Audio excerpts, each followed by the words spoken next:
નમસ્કાર મિત્રો, ઝરુકોમાં તમારું હાર્દિક સ્વાગત છે એક નવા વિડીયો સાથે. હું છું હેમંત પટેલ. તો આજે આપણે આવી પહોંચ્યા છે પંચમહાલ જિલ્લામાં આવેલા અને હાલોલ પાસે આવેલા 51 શક્તિપીઠમાંના એક મંદિરે પાવાગઢની મુલાકાતે. મહાકાળી માનું અહીંયાનું મંદિર ઘણા બધા શ્રદ્ધાળુઓનું આસ્થાનું કેન્દ્ર છે અને મોન્સૂનમાં જો તમે અહીંયા મુલાકાત લેશો તો ઘણા બધા રમણીય નજારા જોવા મળશે, ઘણા બધા વોટરફોલ છે, ઘણા ઝરણા જોવા મળશે. આસપાસનું સૌંદર્ય જોઈને તમે મંત્રમુગ્ધ થઈ જશો. આજના વિડીયોમાં તમને માતાજીના દર્શન તો કરાવીશું, સાથે સાથે પાવાગઢમાં મોન્સૂન દરમિયાન જોવા મળતું સૌંદર્ય પણ તમને બતાવીશું અને તમને એવું લાગશે કે મહાબલેશ્વર કાં તો ખંડાળા કોઈ એવી જગ્યા ઉપર તમે પહોંચી ગયા છો.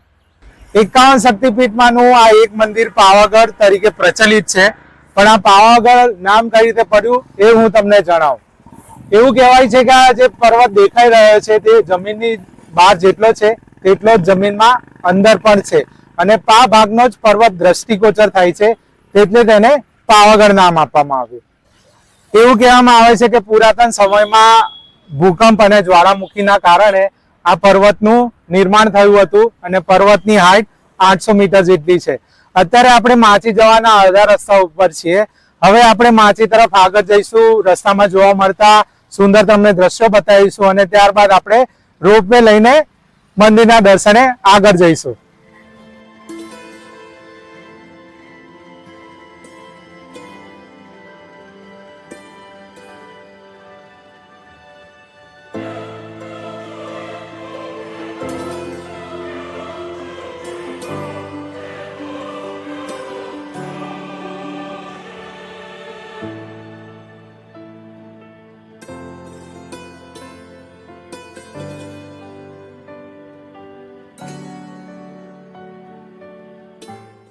અત્યારે આપણે રોપવેની મદદથી ઉપરની તરફ આવી ચૂક્યા છે અને આપણે અત્યારે હરિપથ ઉપર ઊભા છે. આ પૂરો માર્ગ ચાલતા જે લોકો આવે છે શ્રદ્ધાળુઓ, તે લોકો અહીંયાથી ચાલતા ઉપરની તરફ માતાજીના દર્શન માટે જાય છે. અત્યારે એક સ્ટ્રક્ચર તમને દેખાતું હશે સાઈડ ઉપર, એ લિફ્ટનો પાર્ટ બની રહ્યો છે. હવે અહીંયાથી પણ તમે લિફ્ટમાં જઈ શકશો અને એક પણ પગથિયું હવે ચાલવાની જરૂર નથી. જ્યારે તમે અહીંયાથી રોપવેની મદદથી અહીંયા આવો તો આ સ્ટ્રક્ચરમાં લિફ્ટનો અરેન્જમેન્ટ કરવામાં આવી રહ્યો છે, જે અંડર કન્સ્ટ્રક્શન છે.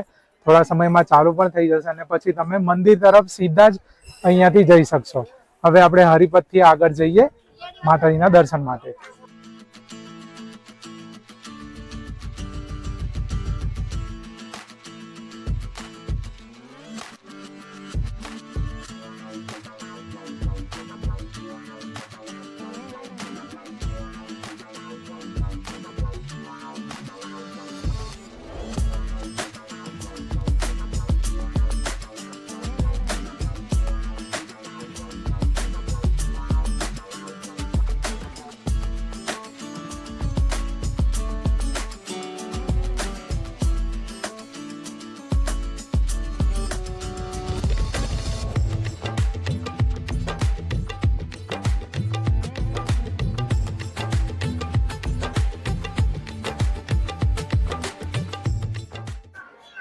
અત્યારે આપણે માતાજીના દર્શન માટે આવી પહોંચ્યા છે.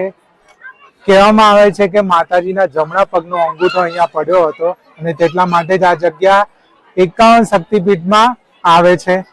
ત્યારબાદ વડોદરા નગરીના આદ્ય સ્થાપક ઋષિ વિશ્વામિત્રએ અહીંયા હજારો વર્ષ તપસ્યા કરી હતી અને ત્યારબાદ મહાકાળીમાં પ્રગટ થયા હતા ને ઋષિ વિશ્વામિત્રએ આ મંદિરની સ્થાપના કરી હતી.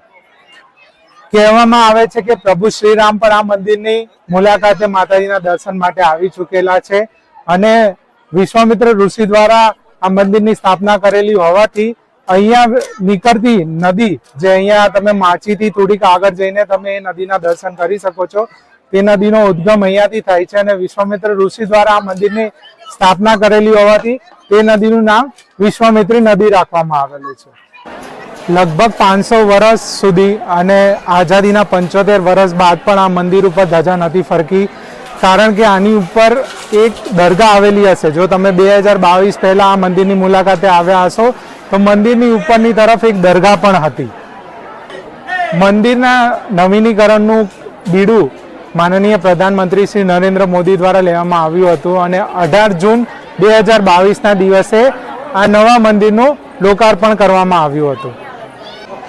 મંદિરના નવીનીકરણ પહેલા એટલે કે 2022 પહેલા જે દરગાહ હતી તે મંદિરની અત્યારે તદ્દન નજીક ટ્રાન્સફર કરવામાં આવેલી છે અને તમને જાણીને નવાઈ લાગશે કે તે ચાંપાનેરના બ્રાહ્મણ સહદેવ જોશીની હતી. અત્યારે તમે માતાજીના દર્શન કરો અને ત્યારબાદ તમને આગળ જઈને દરગાહ બતાવીને તમને એનો ઇતિહાસ પણ જણાવું.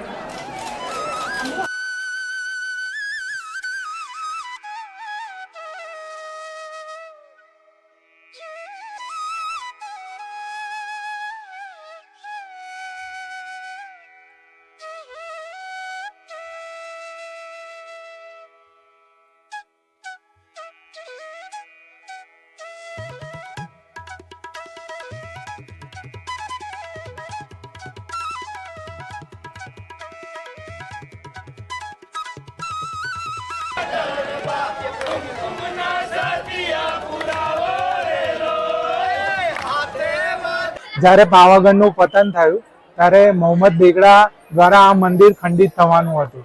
ત્યારે ચાંપાનેરના બ્રાહ્મણ સહદેવ જોશી જે હતા તેમણે એક લોકવાયકા કરી કે જ્યારે પાવાગઢનું પતન થયું ત્યારે માતાજી જમીનમાં અંદર જતા હતા તો મેં એમને ચોટલો પકડીને એક આજીજી કરી હતી કે માતાજી તમારું નીચ સ્વરૂપ અહીંયા ભક્તજનો માટે રહેવા દો. હું તમારા મંદિરની ઉપર એક પીર તરીકે મારી દરગાહ રહેશે અને આવતા જતા દરેક શ્રદ્ધાઓની તમે મનોકામના અહીંયા પૂર્ણ કરજો. જ્યારે મોહમ્મદ બેગડા મંદિરને ખંડિત કરવા અહીંયા પહોંચે છે ત્યારે મંદિર ઉપર એક દરગાહ જોવે છે અને દરગાહ જોતા આ મંદિર એ ખંડિત કરતો નથી અને આ મંદિર ખંડિત થતા બચી ગયો. પરંતુ લગભગ 500 વર્ષ સુધી ઉપર દરગાહ હોવાના કારણે અહીંયા ધજા નથી ફરકી. જે અત્યારે તમે આ મંદિર નવીનીકરણ બાદ તમે આ મંદિરને હવે સરસ મજાનું જોઈ શકો છો.